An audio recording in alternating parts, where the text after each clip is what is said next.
welcome. You're here because you want to get the lowdown quickly, right?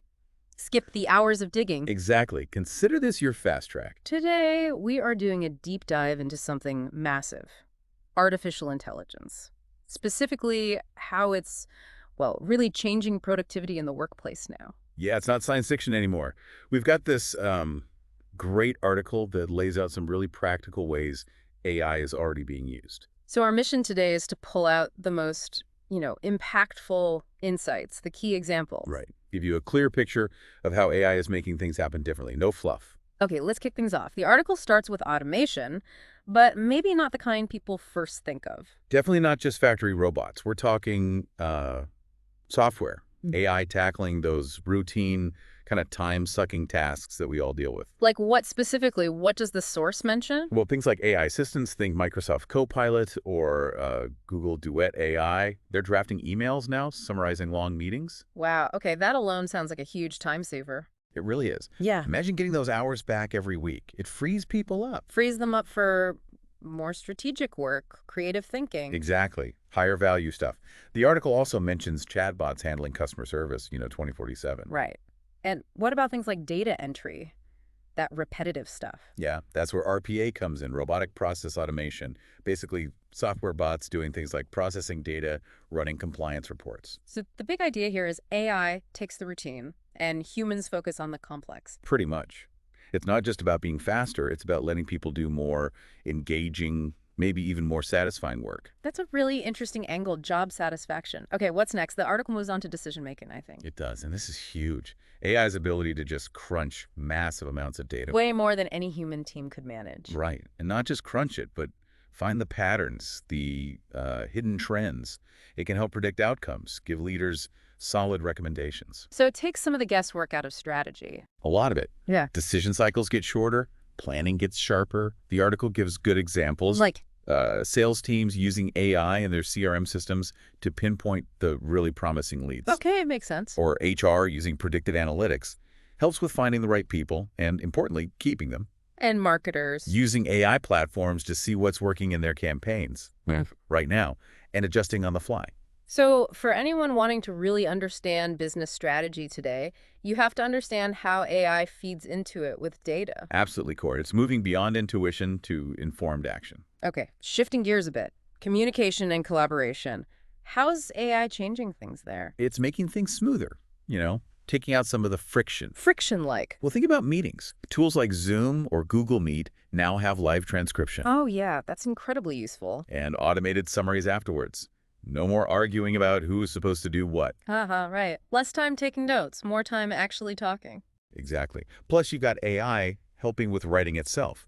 Things like Grammarly or Jasper AI. They don't just fix typos.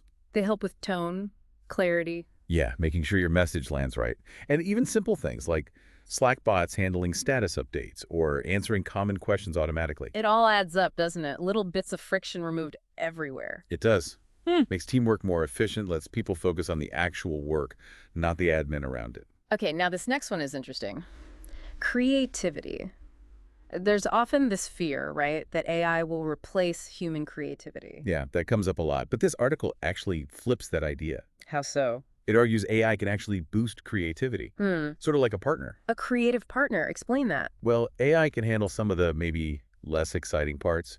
It can generate initial design drafts, brainstorm content ideas, even write basic code snippets. So it gets you started, overcomes the blank page problem. Kinda, yeah. Or it lets you explore more options faster. The article mentions designers using AI for quick mock-ups of different layouts. Ah, I see. So you can iterate much quicker. Precisely. Content creators using it for brainstorming, maybe getting a first draft down. Developers using AI coding assistants, like GitHub Copilot, to write and debug faster. So it's less about replacing the creative spark and more about augmenting the process, helping you get to the aha moments faster. That's the idea presented, yeah. Yeah. Freeing up brain power for the really innovative thinking by handling some of the groundwork. That's a powerful way to look at it. Okay. Okay, what about learning and development? How's AI fitting in there? It's making it much more personal. Personal how? AI-powered learning platforms can figure out how quickly someone learns, what they already know, where they're struggling. And then adapt the training. Exactly. Tailor the material. Recommend specific courses or resources that fit that person's needs, not just a one-size-fits-all approach. That sounds way more effective. It generally is. The source mentions platforms like LinkedIn Learning or Coursera doing this with course recommendations. Companies are also using AI tools for smoother onboarding for new hires, get them up to speed efficiently. And even AI coaching, offering feedback. Yeah, real-time feedback in some cases. Mm. It's all about making learning more targeted, more relevant, and ultimately more impactful for upskilling. Makes sense. Connects back to that idea of keeping skills sharp in a changing world. All right, one last big area from the article, workload and burnout. That's a huge topic. It really is. Mm. And AI might actually help here, surprisingly. How? By adding more tech. Well, no. By providing insights, AI tools can analyze workload patterns across teams or for individuals. See where the bottlenecks are. Or who's overloaded. Potentially, yes. Or just understand how time is actually being spent. Hmm. Tools like rescue time are mentioned, giving productivity reports. Okay, so data on your own work habit. Right. And some wellness platforms use AI to suggest taking breaks or promote healthier habits based on your activity. And project management tools. Yeah, things like Asana or Monday.com are starting to use AI to suggest smarter ways to prioritize tasks, helping balance the load. So the goal is to use data to work smarter, manage energy, and hopefully flag that risk of burnout before it happens. That seems to be the potential benefit, yeah, a more sustainable way of working. So when you pull it all together, this deep dive really shows AI less as a replacement. And more as an augmenter, right? Yeah. A tool to enhance what we do. Yeah, reducing the tedious stuff, the friction. And hopefully opening up more space for the interesting stuff, innovation, strategy, creative thinking. So maybe the final thought to leave people with, building on all this, as AI gets more integrated, how do we individuals, organizations,